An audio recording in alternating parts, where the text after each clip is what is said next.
20 years ago, then Pennsylvania Treasurer Bud Dwyer committed public suicide at a press conference in the Capitol. Our guests today were all there. We're going to take you through the events that led up to the suicide, talk about who Bud Dwyer was, show you some video of that day. Joining us today, Dennis Barbagello, who was with the Greensburg Tribune Review at the time, R.B. Swift, who was with Ottawa News Service, and Tony Romeo, who is currently with KYW News Radio in Philadelphia and KDKA Radio in Pittsburgh. But then in 1987, he was with Pennsylvania Radio Network. Thank you all for joining us.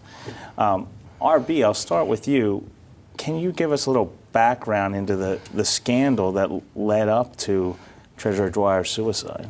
Essentially, this was a scandal over what turned out to be a conviction over the bribery and awarding of a no-bid state contract. And at the time, this was a contract that was to recover, help retired teachers and people recover some payments from earlier tax, underpayment of taxes and they were owed some tax money. And it was a computer contract back in 1983. To do the data processing to identify the people, and they would get checks in the name of the state treasurer. So this kind of contract was regarded as a political plum. And the criminality of the case involved was this contract awarded in favor of campaign contributions to the treasurer's campaign and the state Republican Party. It was a sizable contract. When the allegations first erupted in the summer of 1984, the then Treasurer Dwyer, canceled the contract immediately. He always maintained his innocence, but that's the actual genesis of what was called the CTA scandal. The firm was Computer Technology Associates. Dennis, how'd the story come out?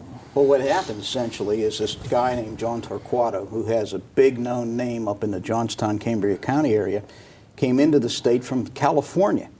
He and his girlfriend, and they were passing money around to get this contract. He said he could do it efficiently, and that's exactly what happened. So in the meantime, the late Al Benedict, who was then Auditor General, found a judge someplace in the Pittsburgh area who had told him that this guy Torquato was visiting every politician in Pennsylvania, passing money around to try to get this contract.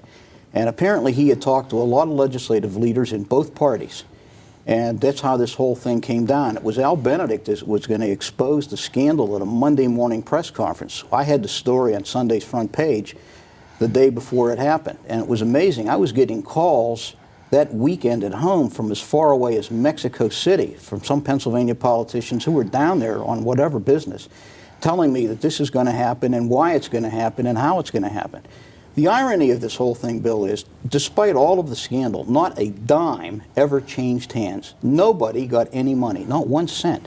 All of this was involved in the conspiracy, the telephones, the telephony, and mail fraud. It's how it all came down. And when you look at it, all of this was it was a big tempest over not a dime changing hands, but the plan to have money change hands if this contract went through.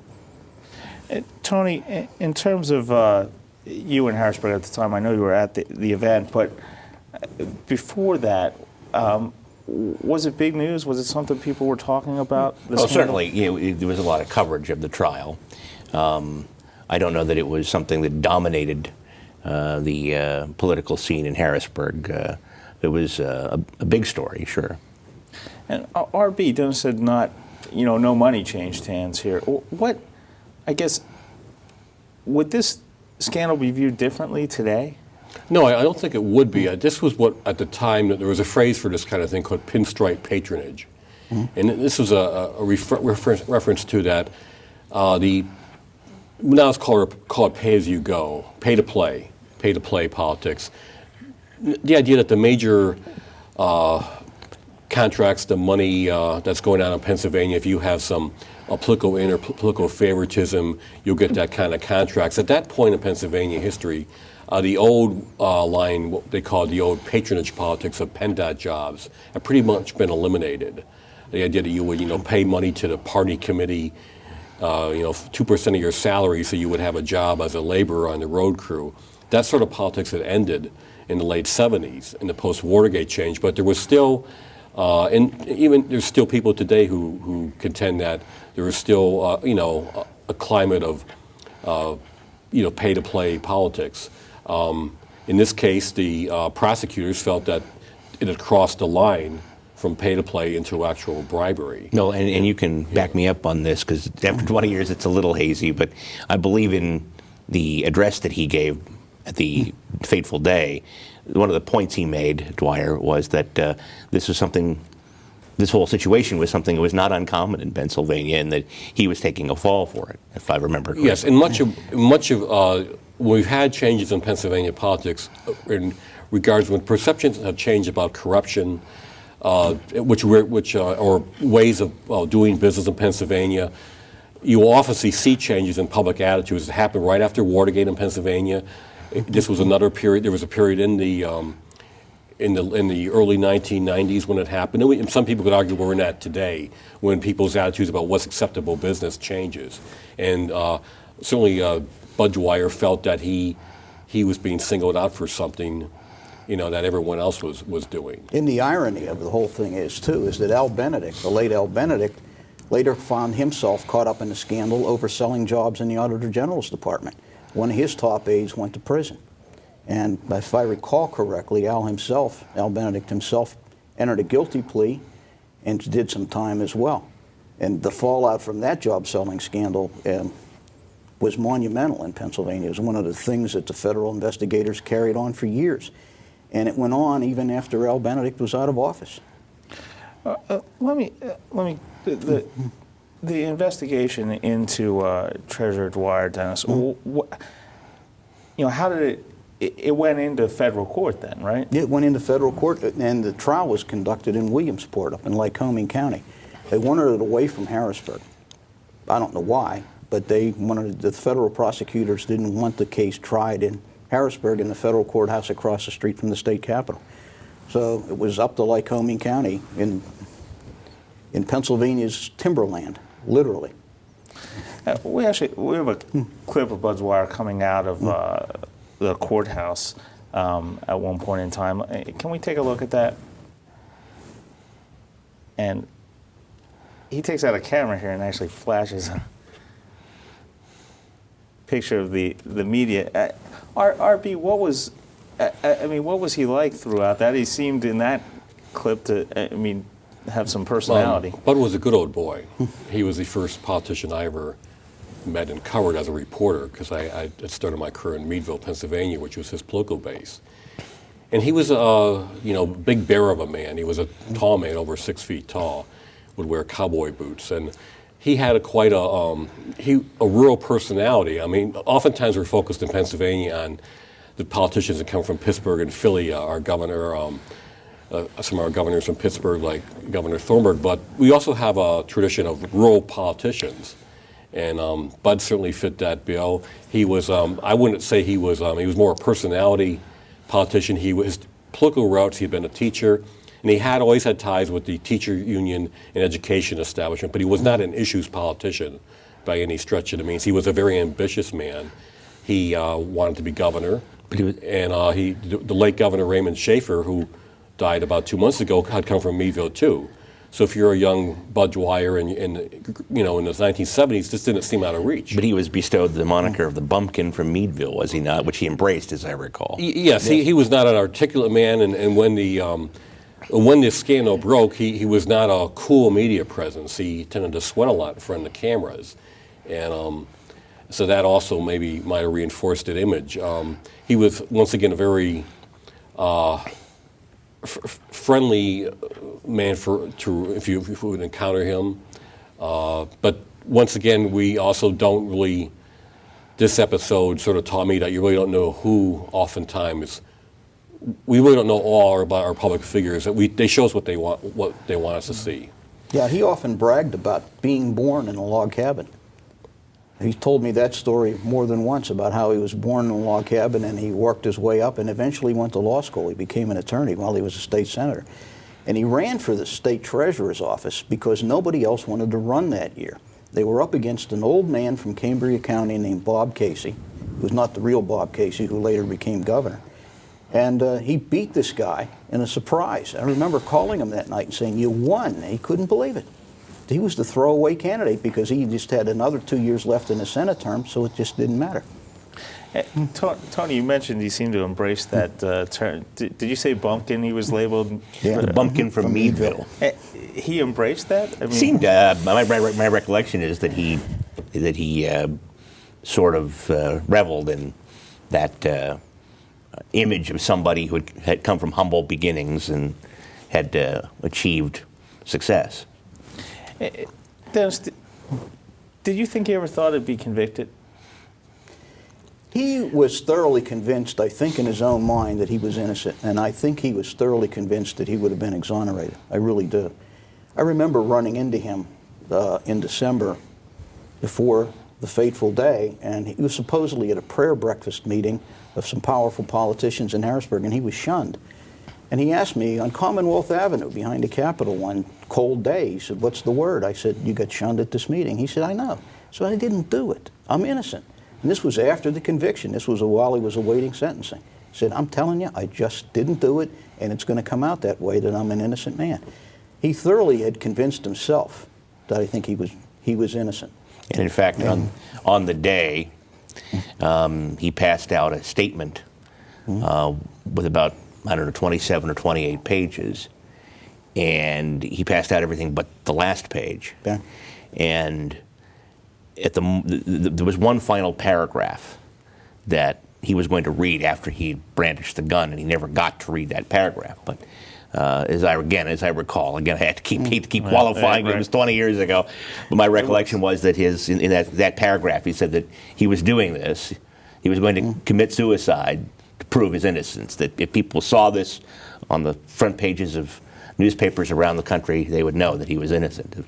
And maybe my colleagues can back me up on that. Well, before we go, we have video of him actually coming out of the courthouse after he was convicted and talking about that. If we can take a look at that. This is a sad and shocking day for me. Totally unbelievable. I'm totally innocent of all of these charges, and I don't know how this could happen. RB says there he doesn't know how this could happen. I think what happened to him was politics is a business of egos. The ego takes to run for public office. You got to put yourself out in front of people, and the Capitol building, I think, is many of the people we see in public life have a tremendous drive, a tremendous ego to succeed. And when you're convicted like that, then that ego starts to break down. And I think this was what was happening to Bud Dwyer in the last 6 weeks of his life. That's when maybe the darkness took over his mind.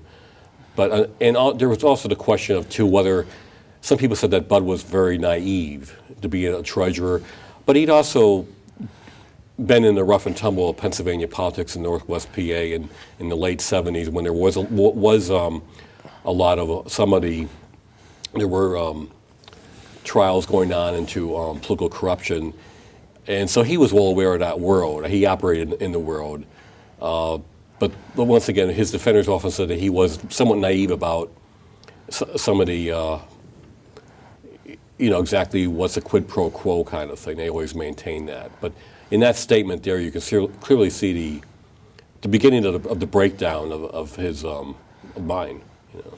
The other thing too, I think, is to remember that by dying before he was sentenced, that meant a windfall for his family. Had he been sentenced, all this pension and I believe would have been taken away. So by dying before he was sentenced, he essentially was providing for his family. I think that may have factored in somewhat in pushing him toward what he did that day. That's a major factor because that sentencing was scheduled for the 23rd of January, the very next day.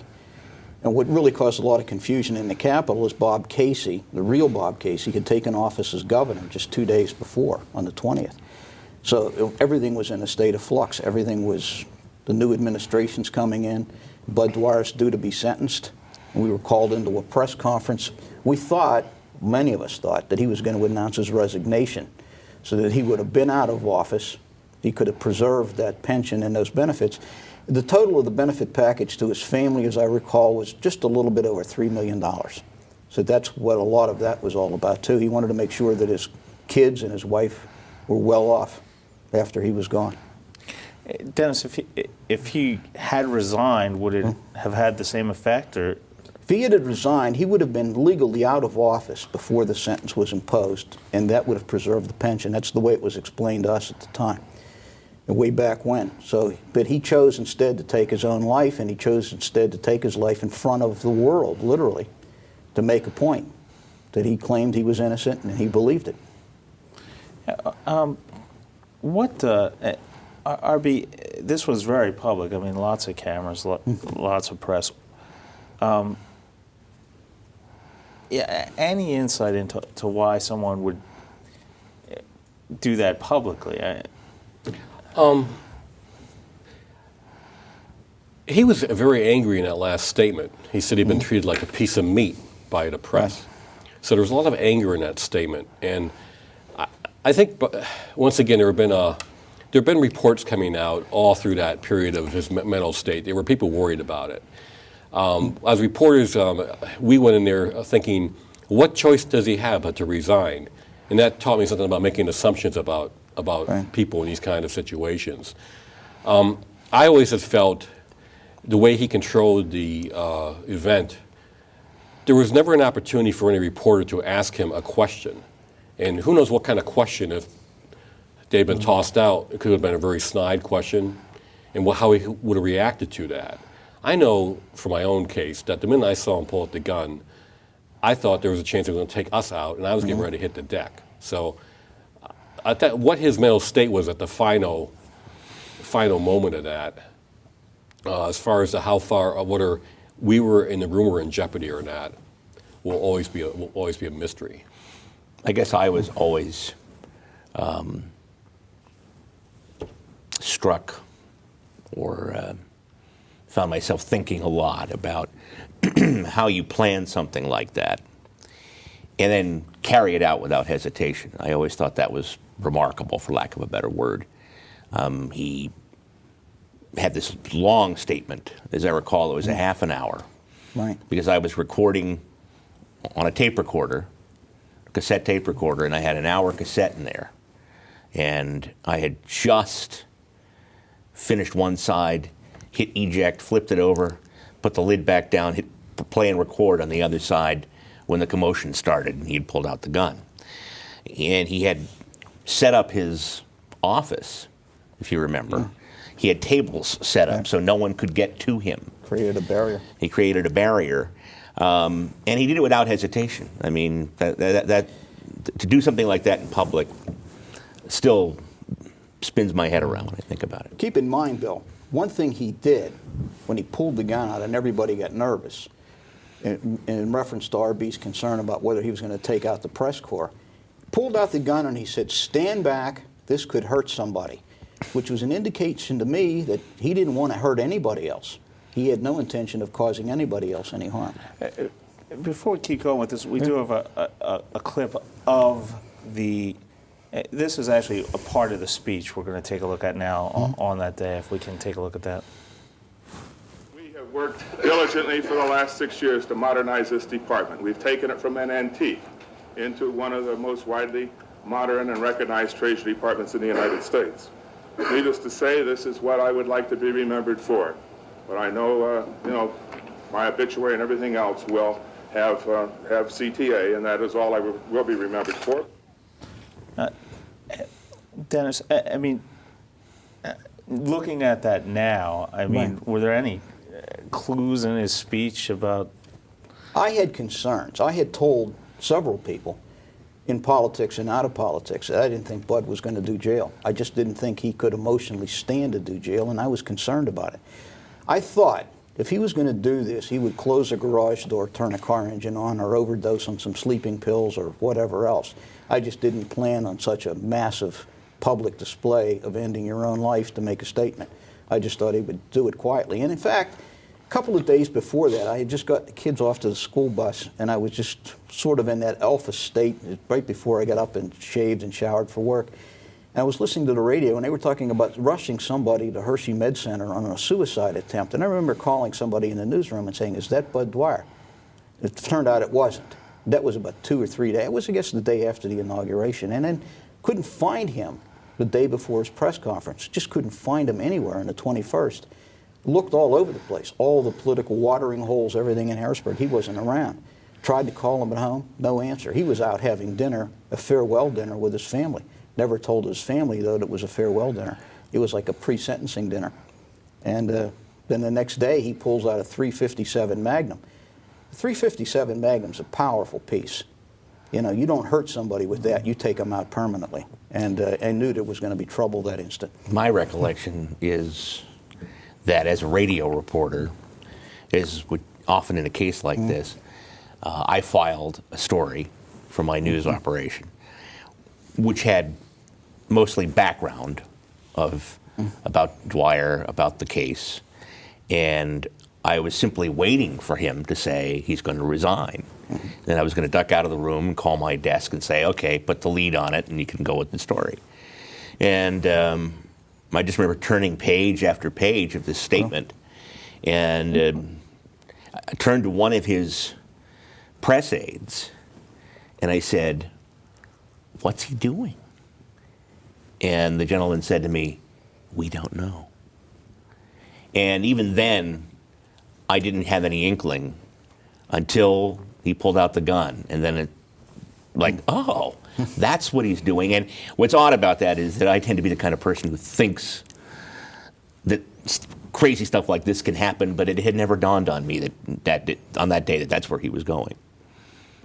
RB, I mean, you listened to the whole statement. Well, when you look at the clip you just had, once again you see him. He took immense pride in being the state treasurer.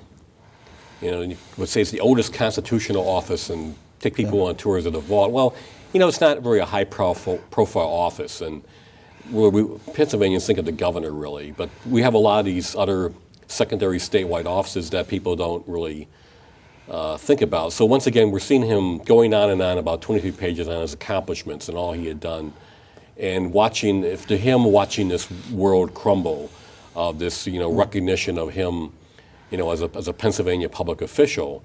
And by that point, you had a 20-year career in politics going down the tubes. Now, the irony is if he had, say, served his time, and he would have been welcomed back into the fold in some capacity, maybe as a lobbyist. This happens to this day. There are gentlemen walking around the Capitol who have been public officials, had convicted of wrongdoing, served a prison sentence, and were welcomed back because of their expertise in government. Like some of his co-defendants. Yes. Yeah, and so this avenue, though, did not happen to Bud Dwyer. Once again, I think that there was an immense through. He might have called himself a bumpkin from Meadville. He had immense pride in himself, and once again, a tremendous ego that you saw sort of deflating in these last final moments. And one of the things was that, once again, the way he had structured this, very savvy about the media, knowing that this was going on for a long time. When one crew was starting to break down, he said to them, "Oh, I'm not done yet. We didn't have the last page." So we were sort of an audience there, and it was very craftily set up. He to make sure, he really had set this little event up. But what I find remarkable to this day is that he carried out that plan without any kind of hesitation. I guess you would imagine somebody in a situation who's planning to do something like that might have some second thoughts. Yeah. Tony said about hitting the deck, he's right. But as soon as I saw the gun, the old military training came back. Keep your eye on the weapon and get below the line of fire. Well, I got below the line of fire, I'm keeping my eye on the weapon, and I watched the whole thing happen from about 2 feet off the floor. Well, I have to say, I think there were three different reactions when the gun came out. I think some people hit the deck or ran out of the room. Some people tried to move toward him or tried to talk him out of it. Others froze. I froze. But I think it was basically those were the three reactions that we were revoking people. If you listen to the audio of the event or even watch the video, you'll hear the late Paul Vathis, the Associated Press photographer, urging him to put the gun down. Don't do it, bud. Don't do it. Put it down. And it was over before I think he said it a third time. There had been this debate among could reporters have stopped him. There was a former Special Services veteran in the front row. The Porter Institute, a respected media research outfit, had done a study and found that the time from when he pulled out the envelope, it was less than 20 seconds. And for all of us, it was a time slowdown, a classic. You're starting to feel like time really taking on very slowly. So our perceptions were warped at that point. First of all, he had himself blockaded and barricaded. That's right. And second of all, he had some animosity toward the press. I don't think that anybody should be obligated to try to approach somebody brandishing a .357 Magnum and wrestle a gun out of his hands. This was a big man. This was a physically big, strong man. We do have a clip of him handing out envelopes at that, and you can see a couple of those things. You can see how large he was. If we can take a look at that, this is just prior.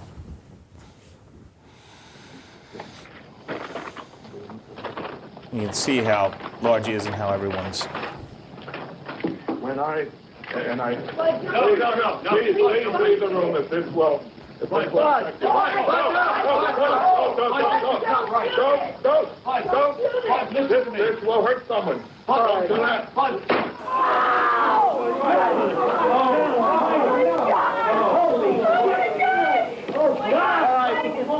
Settle down.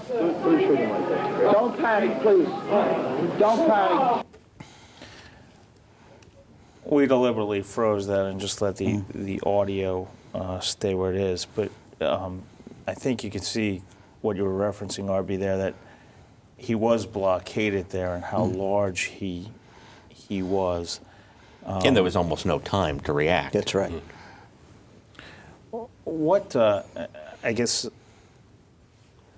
what did you mentioned the reactions, Tony, the various reactions. What was the, immediate aftermath there? Was it just shock? Well, there was shock and horror. I think most people didn't see it, didn't have an inkling. They may have had some concerns, but I don't think anybody, and I've never heard anybody who was there that day tell me that they, at some point in that news conference, realized that he was going to kill himself. So there was obviously shock, horror, revulsion, I think to a certain extent. Anger. Yeah.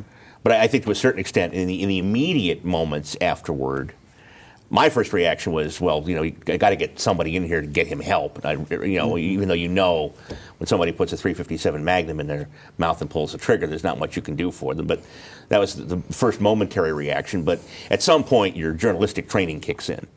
It's almost like a reflex, and you have a job to do. This is a huge story, and now you've got to get your stories on the air or write your story or whatever. At that time, of course, the newspapers didn't have blogs and websites like they do now, so that it was a less urgent situation for them. But I think certainly in my case, the reaction I had to it was delayed to a certain extent because, as I said, immediately after you sort of have a reflex that kicks in of, okay, I have to do a job here. I remember walking down the hallway, first floor of the finance building, out to Commonwealth Avenue on that snowy day, and I was walking down the hallway. I could hear the screams coming behind me like a wave, like a tsunami coming up after you. Everyone was hearing it. Everyone had heard what had happened, and it was just a lot of state workers were in the hallway, and they were just screaming, crying, and as I'm going out the door, it's just coming behind me.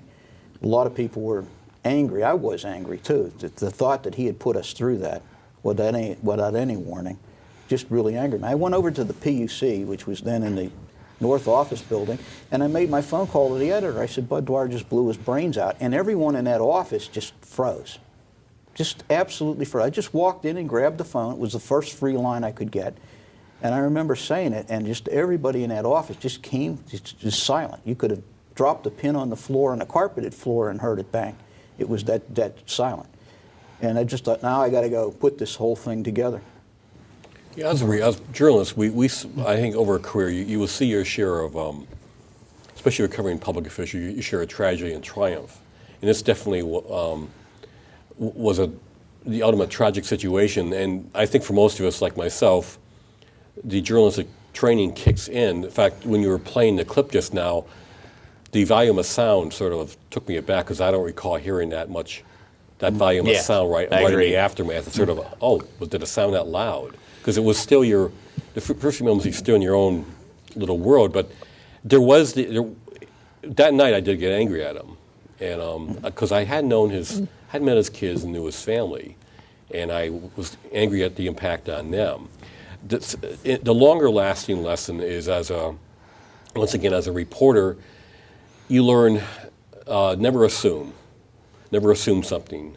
You have to always be sort of on the look for an unexpected turn of events, and I think that's the long-term impact, especially in the world of politics, and it's a volatile place. And then also you have to once again, whenever I read a profile of a politician, I always sort of wonder, well, who's the real person there? And this is what, having thought I knew him, and then questioning whether I really did. In the end, that's the other long-lasting impact that's had on my thinking. Yeah, I think for me, that episode taught me that crazy things happen, and sometimes it's not always other people that they happen to. Sometimes truly bizarre and bad things happen, and they can affect you too. They can, and I think the other thing was people's morbid curiosity. More people have asked me about the details of that day, especially the first 2 years or so after it happened. Everybody wanted to know. I'd be out in the western part of the state speaking at luncheons and stuff, and that's the first question they'd ask. What was it like? I was in San Diego for the Republican convention in 1996, and a bunch of people in the Pennsylvania delegation come up to me and asked me what that whole affair was like, and did I remember all the details. Why? What was so morbidly curious? What invoked that morbid curiosity in people? I found shocking. Then a few years ago, a rock band made a song. It recorded a song called "Hey Man, Nice Shot," and it was about this incident. And I went out and bought the cassette album on cassette tape, and I remember the guy at the record store who knows I buy classical music and 50s doo-wop looked at me and he said, "This isn't your music." I said, "No, I just want to hear this one song. It was worth it." I called Bud's widow. She was living in Scottsdale, Arizona, running a bookstore, I understand. And it's like, I said, they're doing this. The song is out there, and it's starting to chart. She was shocked. She just was really shocked. I was just really amazed that there were people that tried to take advantage of this. And I just, and the curiosity about what did it smell like? That question was asked to me several times. I don't know, and I don't want to know. I remember smelling the cordite from the gunshot. They could smell the gunshot afterwards. That was in the room, and I remember getting a whiff of that walking out the door. And trying to get out the door when everyone else is trying to get out of one door. 40 people in the room, and everyone's running out the door. But, just people's morbid curiosity and the fact that this rock band out of Michigan had the crassness to have a hit song with this thing just really angers me. Well, in terms of morbid curiosity, my recollection of that day was that, as you can imagine, for those of us who had recorded the incident one way or another, were being besieged by calls from other news organizations. And on that particular day, I kept getting a call from some guy in a station down south somewhere in the Carolinas. And it was a local station, and he just kept calling me and calling me. And at some point, I just decided, I'm not going to give this guy this tape. Why do you need it? Why do you and your little radio station in North Carolina or South Carolina, why do you need the audio of this on your radio station? I mean, this is a guy is not somebody who is anybody your listeners would care about. It just to me was obvious the guy was just morbidly fascinated, and I just decided I was not going to ship him the tape. I had the same kind of phone calls because I was also attached to a radio station, KQV in Pittsburgh. They had the audio, and I was getting calls all through the night. That's a snowy night, and the Pittsburgh television station actually sent a news crew, satellite crew, to my house that night to go live for the 11 o'clock news. And a special after the 11 o'clock news on it. And I was just amazed at the phone calls I was getting from Chicago radio stations and other things. I remember the Chicago guy was about as pushy as the man Tony just described in the Carolinas. And you just get to the point where you said, I've had enough of this. When the day was over, I was glad the day was over. Had you, in a sense, because you were there, become part of the story, Arby? I was concerned about that because I know in the about a month afterward, there was it might have been a California magazine sort of did a story on the people in the newsroom, and when I read it, and I was not interviewed in it, and I considered myself, I was glad I wasn't. Everybody, they had pictures, and everyone had sort of a hangdog look, to them, and it was like the tone of the story was that we were all victims, and I certainly never felt that way, and I was disturbed by the article. So that's that's one impact of the aftermath of that, and typically in the final the weeks afterward, I had the same experience, around the country even. People coming up and asking you about that is often, I try to use it over the years to once again educate young reporters about don't assume stuff. So that would have been the impact of that. I will not deny, Bill, I suffered 6 months almost to the day. July 22nd of that same year, I started to experience post-traumatic stress syndrome. And it goes back to the fact that he could have taken us out at will. And it was a matter of seconds he could have taken us out at will. So I'm a little bit angry yet at the guy for having put us through that. And for having even put our lives in possible jeopardy, when he may have not intended to hurt anybody but himself. But he could have gotten angry, someone could have shouted something at him and gotten angry, and he could have turned that weapon on anybody. It was such a cold, bleak winter that year. It was. And the news organization that I was working for had sent me out to Punxsutawney for Groundhog Day. And I think, if I'm not mistaken, February 2nd that year was a Monday. And that would have been 8 or 9 days after the Dwyer suicide, which was January 22nd. Yeah, I just remember having to drive out to Punxsutawney. Nothing against Punxsutawney, but having to drive all the way across the state, 6 hours, on this battleship gray, bleak, cold, dreary day after this had happened. And it was probably the longest drive I ever made in my life. RB, was there a difference in views, I guess, of the people that... Was everybody in the newsroom there? And if not, was there a difference between people that had been there and hadn't in terms of reporting this? I didn't see a real big difference in the reporting. I remember the news bureaus were kicking in quite, any kind of detail you can imagine. People were trying to report about the contents of the envelopes. I remember one woman in UPI reporter, she hadn't been in the room, but that sort of news gathering sense was kicking in the entire newsroom, whether people were there or not. And the reporters who were there were starting to report on it, maybe writing first-person stories, which I tried to do. I tried to write. I was running for a paper where he had, in an area where he had grown up, had been his political base, and this was the Herald in Sharon, Pennsylvania. The editors of that paper had to struggle with the photo, what to run. They all wrote columns about the choice. They had to deal with the hometown reaction. To this day, there's a gentleman and a political supporter of his in Northwest Pennsylvania who has a photo of Bud in his office, who felt there was a strong reaction up in that area, that people took him at his word. People believed what he said. And for a few months, there was a group that tried to pursue some of the things he had talked about. So as a reporter, you were also doing with a hometown reaction too, to the once again, in that area, Northwest Pennsylvania is quite a distance from Harrisburg.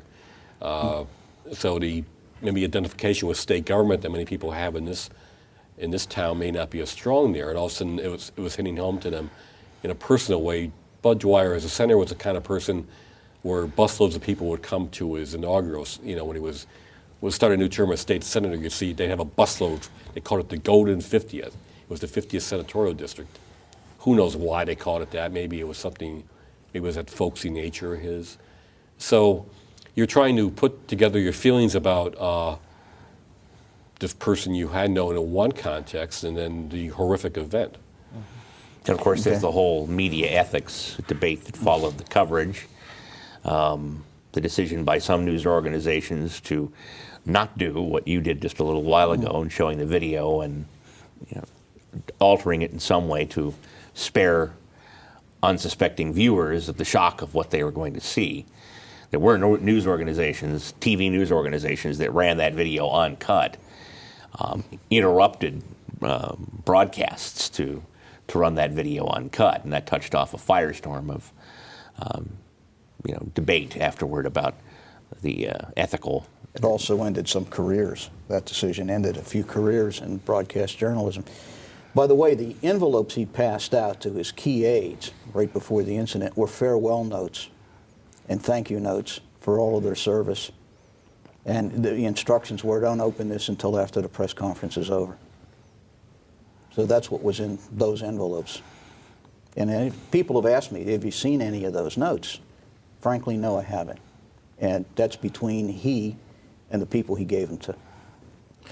Yeah, Tony, you mentioned the debate about what to show. I mean, 20 years later, we had that debate, the last couple of days. Right. How much, what do we show? And we decided to leave the audio in, and that was something that we wrestled with 20 years later here.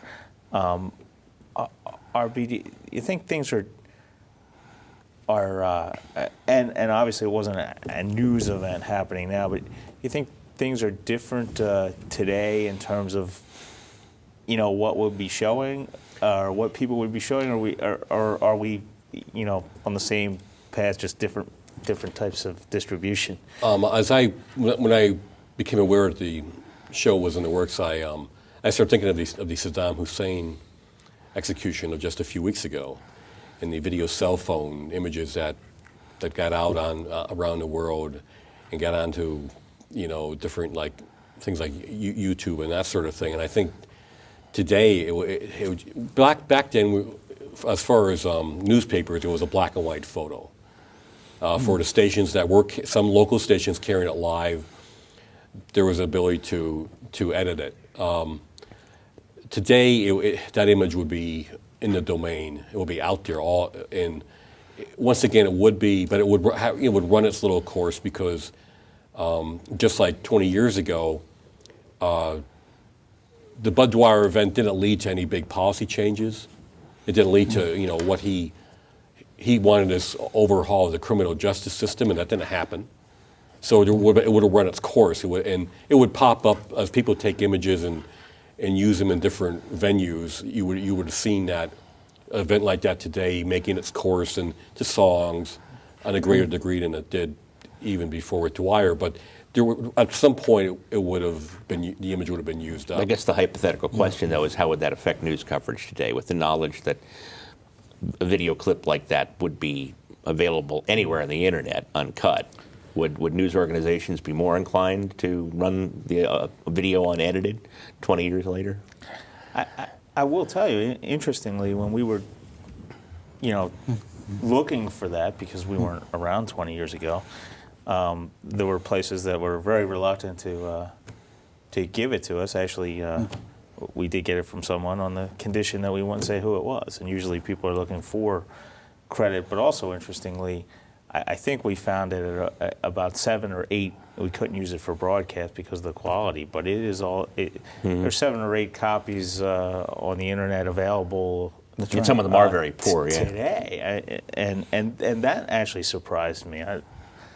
I guess it shouldn't be a surprise. Bill, I'll be surprised if tomorrow your switchboard doesn't light up with people calling in here complaining that you didn't show the whole thing. Because there is this morbid things. People have this macabre curiosity about what happened that day.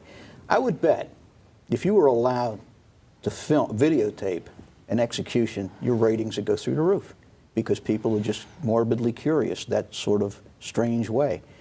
And I've come to the point over the last 20 years, I'd like the man to rest in peace, if he can, and just and have the Commonwealth go on. I'd like to posit the notion, though, that you might also get calls tomorrow from people complaining that you even showed what you did. To a certain probably extent, right. Yeah. This is a situation where you're not going to please everybody with how you handle something like this. RB, I mean, he said in that speech, he'll just be remembered for the scandal, but really, anytime I talk to people now, he's remembered for the suicide. That's right. That's right. I mean, was he a decent treasurer? I mean, I know he was convicted of the scandal, but I think it's unfair not to ask the question, did he do things for the Treasury? He was coming in at a time when you were computerizing, so anybody elected that year in 1980 would have been doing that and making those kind of changes. I mean, and to me it was a conceit. He called himself the best treasurer ever. Well, treasurer's job was created in 1776, for God's sakes. And I couldn't name, half of who the treasurers were. And so it was a typical blustering. He certainly was someone who, got around the state and connected with people. And people certainly in the area of the state that he had represented felt an identity with him, a strong identity, and believed he was someone looking out for their interest. Could he have been elected governor? I don't know, if that would have happened. But before this scandal broke, he had gone through some of the minor scrapes, a few ethical issues that any politician in the Capitol over that period of time is probably going to go through. But nothing, obviously nothing major until the scandal broke. But he will be remembered for the suicide now, and that's the context. Even to this day, once again, he had a pride in himself as a Pennsylvanian. His tombstone is shaped like a keystone, the Keystone Seal. That identity with the state is now, I think, has been starting to loosen its grip in recent decades. I don't think people say, I'm a Pennsylvanian anymore. I don't think you hear that as much, but he was proud he was a Pennsylvanian. The sad thing probably, too, is that, as I said earlier, he said he did what he did because he wanted to prove his innocence. And I think, as RB said earlier, had he gone to jail and come out of jail, he probably would have been rehabilitated at some point and welcomed back into the fold. Now, he'll always be remembered as the guy who was convicted of a scandal and then killed himself in front of TV cameras. What's interesting, too, is after Catherine Baker Knoll became treasurer, I asked her if I could walk into that office. She said, I'll be out of town tomorrow. Go in. I went into that office that day, a bright, sunny summer day. I looked at the bullet hole up on the ceiling, looked around, and walked out and closed the door. It's over. It was over. I knew I had beaten all of my anger and all the frustration and everything that was the genesis of some of my problems later. What was the fallout of the scandal after the suicide? Well, that was interesting. There was a homegrown group in Meadville. Meadville, he was eulogized as a hero up in Meadville. The whole town turned out, and Meadville is a town with a history of pride in its contributions, and they've had cabinet secretaries come from Meadville and governors, and he was eulogized as a hero. There was a group of citizens up there who, for the next several years, tried to take up his cause. He had written letters to, some of the congressional, Senator Specter and some of the congressional leaders, but there was no. If you take it, one of the issues was, one of his complaints was that he targeted in an effort to turn him over so he would name other names in a prosecution. That's still a standard prosecution tool to this day. That didn't change. There were no real changes in the criminal justice system that his case engendered. So it stopped there. In that regard, it was not. He wasn't like a governor, so it didn't even. You can't say it led to any even changes in the state's ethics laws or laws of that nature. Came out of that. So, in a sense, he didn't achieve what he wanted. Dennis, what about, did the CTA investigation continue? Whatever happened with that? Well, a couple of people went to jail. You know, Bob Asher was a co-defendant in that thing. He did some time. He came back. Like Tony said, he came back. He was welcomed back into the fold. I think he became Republican state chairman after that. And, you know, one of the charges was dropped. I think the mail fraud charge was later dropped, and he could have beaten that. He did, Bud Dwyer did, petition President Reagan at the time for a pardon. And that just didn't happen. And I think when the White House just sort of rejected that out of hand, that started a downward slide. I do remember Asher being sentenced the following week. Yep. And coming out of the courthouse in Williamsport, federal courthouse, and saying at some point, I do believe life is worth living. I'm glad to hear that. He did, yes. And whether he's guilty, I'll say this. In my own opinion, I think he was not as guilty as a lot of people alleged, but he was not as innocent as he personally believed he was. Would you? I'm very close. Yes, I agree with Dennis. That's where my belief is. And part of it was in the weeks afterward, you were starting to hear from, some Republican colleagues in the Senate. And the sort of unofficial thing you had, one was that Bud was a victim of blind ambition. And the other thing I heard was that he wasn't guilty of the crime for which he was convicted, but he may have had, once again, he wasn't totally naive. That was sort of the word you start getting from some of these senators who knew him.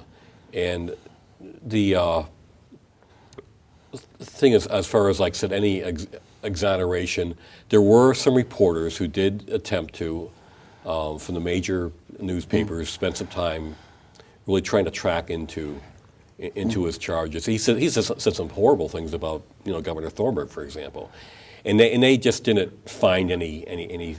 They printed their stories, and there was really nothing in there that they felt were, to a big degree, where his charges were substantiated. So people did from that actually look into what he said? Philadelphia Inquirer and on AP, Associated Press, major long stories that took a couple months to do. It was not ignored by the media, his charges. So there was no evidence, I guess, that they could find that any. Well, I was one of those. A colleague of mine who's now retired also, and I went into this for weeks. We heard from some people up in the Meadville area trying to convince us that he was absolutely innocent. We just couldn't find anything that would totally exonerate him. And we couldn't find anything else that hooked up a lot of other people in the same way that he was indicted and convicted of. Well, with that, we're going to wrap this up. I really do appreciate your time. Dennis Barbagello, formerly of the Greensburg Tribune Review. What are you doing now? I'm retired, and I'm awaiting entrance into law school, where I hope to specialize in intellectual property law and broadcast law.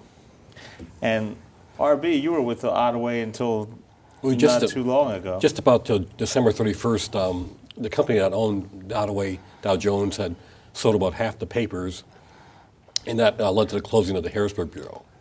So I'm still sort of keeping my eye on things in Harrisburg. And Tony Romeo with KYW News Radio in Philadelphia, KDKA Radio in Pittsburgh. I want to thank you all for joining us. I know this wasn't easy to go through this. We just thought with 20 years passing, and actually Dennis called us, we thought it was appropriate to at least explore the subject. I want to thank our viewers for watching, and I will agree with what Tony said. I'm sure some people wanted to see the whole clip, and others were upset by what we showed. We tried to only go through it once. I apologize to anyone that may have been offended, and I hope we shed some light on this. I hope some people learned something. Thank you very much for watching.